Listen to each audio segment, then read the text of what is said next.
Welcome to టీ10 నేను Revathi. National Institute of Health, Harvard Medical School, మన హైదరాబాద్ లోని సిసిఎంబి సంస్థలు జన్యుపరమైన పరీక్షల ద్వారా కులం చరిత్రను, వివిధ ప్రజల్లో ఉన్న జన్యువులను పరీక్షించారు. అండమాన్ నికోబార్ లోని ఆదివాసులలో మినహా మిగతా వారందరిలో పెద్దగా తేడాలు లేవని తేల్చారు. ఉత్తర, దక్షిణ భారతదేశ ప్రజల మధ్య కొన్ని తేడాలున్నట్లు గమనించారు. కానీ కులాల మధ్య పెద్దగా చెప్పుకోదగ్గ మార్పులు లేవని గమనించారు. అంతేకాకుండా భారతదేశంలోని కులాలు అన్ని ఒకదానికొకటి కలిసిపోయాయని తమ అధ్యయనంలో పేర్కొన్నారు. ఉత్తర భారతదేశం మీద యురేసియా ప్రభావం ఉంటే దక్షిణ భారతదేశం మీద దక్షిణాసియా, ఆగ్నేసియా ప్రజలు జన్యువులతో కలుస్తున్నాయని తమ పరిశోధనల ద్వారా వెల్లడించారు.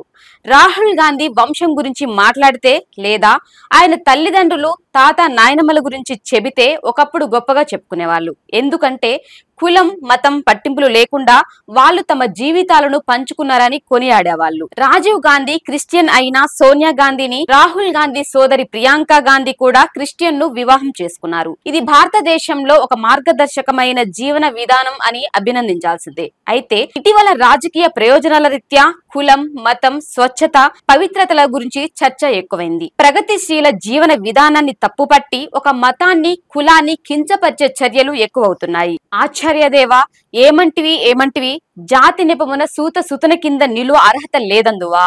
ఎంత మాట. ఇది క్షాత్ర పరీక్షయే కాని క్షత్రియ పరీక్ష కాదే.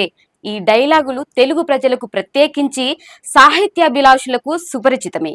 ఈ డైలాగుల సారాంశం కూడా అందరికి తెలిసినదే. ఇది పురాణం. కానీ ఒక సంఘటన, సందర్భం మనకు ఇది వివరించగలదు. కౌరవులు, పాండవులు తమ అస్త్ర, శాస్త్ర, విద్య విన్యాసములను ప్రదర్శిస్తుండగా అక్కడే ఉన్న ఒక యువకుడు కర్ణుడు, కులాన సూతుడు, ఆ అస్త్ర శాస్త్ర పోటీలో పాల్గొనడానికి అనుమతిని అడగగా కౌరవ పాండవుల గురువు ద్రోణాచార్యుడు అభ్యంతరం తెలిపిన సందర్భంగా యువరాజు సుయోధనుడు తన ప్రతిఘటనను తెలియజేసిన సందర్భం ఇది. ఆ రోజుల్లోనే కులం పైన తన ధిక్కార స్వరం వినిపించిన గొప్ప ధీరోదాత్తుడు. అదే భారతదేశంలో కులం, స్వచ్ఛతను, పవిత్రతను ప్రశ్నించి ఈ కులాలన్నీ ఏనాడో కలిసిపోయాయని, కులం తనకు తాను దడిగట్టుకొని లేదని, అవసరాల రీత్యా అందరూ ఒకరితో ఒకరు కలిసిపోయారని, అందువల్ల కులం అని కేకలు వేయడం వృధా ప్రయాస అని తన నిరసనను సుయోధనుడు వ్యక్తపరిచాడు. ఆ తర్వాత అనేక మంది ఇదే విషయాన్ని తమ అధ్యయనాలు, పరిశోధనల ద్వారా రుజువు చేశారు. ప్రస్తుతం ఈ పురాణం ఎందుకు చెప్పాల్సి వచ్చిందంటే ఇటీవల తెలంగాణ రాజకీయాల్లో ఇటువంటి చర్చే మళ్లీ మొదలైంది. బాధ్యతాయుతమైన పదవుల్లో ఉన్న వాళ్ళు దీనిని లేవనెత్తారు. పేర్లు ప్రస్తావించడం అనవసరం. ఎందుకంటే వ్యక్తులు ముఖ్యం కాదు, వాళ్ళు ప్రస్తావించిన అంశం మనం చూడాలి. ఒక నాయకుడు పేరు ప్రస్తావించి ఆయన దే కులం, ఏ మతం అని ప్రశ్నించారు. కాంగ్రెస్ పార్టీ అధినేత రాహుల్ గాంధీని ఉద్దేశించి బహిరంగంగానే ఈ ప్రశ్నను వేశారు. ఆయన హిందువు కాదని, ఆయన తండ్రి పార్సీ ముస్లిం అయినందువల్ల ఆయన ముస్లిం అవుతారని కూడా స్పష్టంగా పేర్కొన్నారు. అయితే దానికి జవాబుగా కాంగ్రెస్ నాయకులు మరొక చివరికి వెళ్లి రాహుల్ గాంధీ బ్రాహ్మణుడు అని వాదించారు.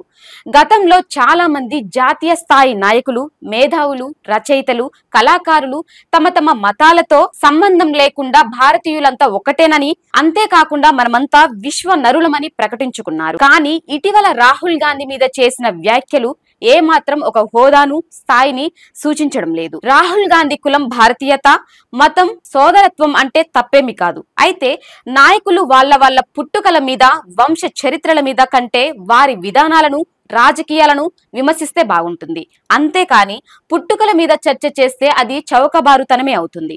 మనం భారతీయులం, భరతుడు పాలించాడు కాబట్టే మనది భారతదేశం అయిందని ఇప్పటికీ మనం చెప్పుకుంటున్నాం. ఇది నిజం కాదు. అది వేరే సందర్భంగా మనం చర్చించుకోవచ్చు. ఇప్పటి వరకు మనం భరతుడిని వారసులమని ప్రకటించుకుంటున్నాం. అంటే మన మూల పురుషుడు భరతుడు. ఆయన పుట్టుక ఏమిటి? ఇది కూడా మనందరికీ తెలిసిందే.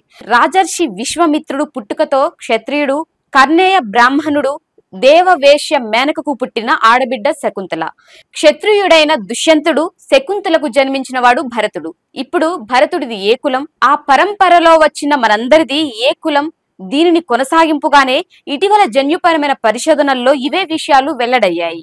National Institute of Health, Harvard Medical School, మన హైదరాబాద్ లోని CCMB సంస్థలు జన్యుపరమైన పరీక్షల ద్వారా కులం చరిత్రను, వివిధ ప్రజల్లో ఉన్న జన్యువులను పరీక్షించారు. అండమాన్ నికోబార్ లోని ఆదివాసులలో మినహా మిగతా వారందరిలో పెద్దగా తేడాలు లేవని తేల్చారు. ఉత్తర దక్షిణ భారతదేశ ప్రజల మధ్య కొన్ని తేడాలున్నట్లు గమనించారు. కానీ కులాల మధ్య పెద్దగా చెప్పుకోదగ్గ మార్పులు లేవని గమనించారు. సరిగ్గా ఇదే విషయాన్ని బాబాసాహెబ్ అంబేద్కర్ తన పరిశీలన ద్వారా కూడా తెలియజేశారు. ఉత్తర భారతదేశంలోని బ్రాహ్మణులు, దక్షిణ భారతదేశంలోని బ్రాహ్మణులు ఒకే రకంగా లేరని, అదే విధంగా ఉత్తర భారతదేశంలోని బ్రాహ్మణులు, ఇతర కులాలు, అదే విధంగా దక్షిణ భారతదేశంలోని బ్రాహ్మణులు, ఇతర కులాల మధ్య పెద్దగా తేడాలు లేవని ఆయన తన మానవ పరిశోధనలో తేల్చారు.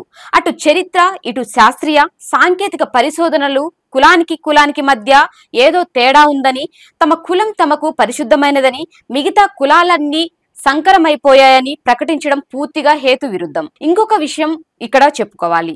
ఇప్పుడు మనకు కనిపిస్తున్న కులాల పేర్లు చాలా మటుకు 100 ఏళ్ల కిందటే మనకు కనిపించవు. ఒకప్పుడు ఒక కులంగా ఉన్న సమూహం నేడు ఎన్నో కులాలుగా విభజనకు గురయ్యాయి. నిజానికి మనుషులంతా ఒక తెగ నుంచి, ఒక సమూహం నుంచే వచ్చారు. సాధారణ మనిషి భాషలో చెప్పాలంటే అందరిది ఒకే వంశరక్తం. తేడాలు లేవు. మతాలు, కులాలు మన అవసరాలకు తగ్గట్లుగా సృష్టించుకున్నాం. అయితే అవి ఒకరినొకరు అవమానించుకోవడానికి, హింసించుకోవడానికి, ధ్వంసించుకోవడానికి సాధనాలు కాకూడదు.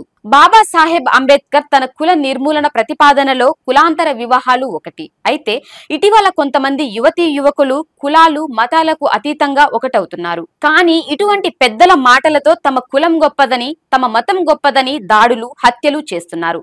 ఇటువంటి సంఘటనలను ఈ నేతలు ఎట్లాగో ఖండించడం లేదు. కానీ అటువంటి వివాహాలు చేసుకొని ప్రజలకు ఆదర్శంగా నిలుస్తున్న నాయకుల కుటుంబాలను అవమానించడం సరైన పద్ధతి కాదు. ప్రశంసించకపోయినా పర్వాలేదు, కానీ అవహేళన చేయడం మంచిది కాదు. దీనిపై మీ కామెంట్ తెలియజేయండి. ఇది వాళ్ళ న్యూస్. చూస్తూనే ఉండండి T10.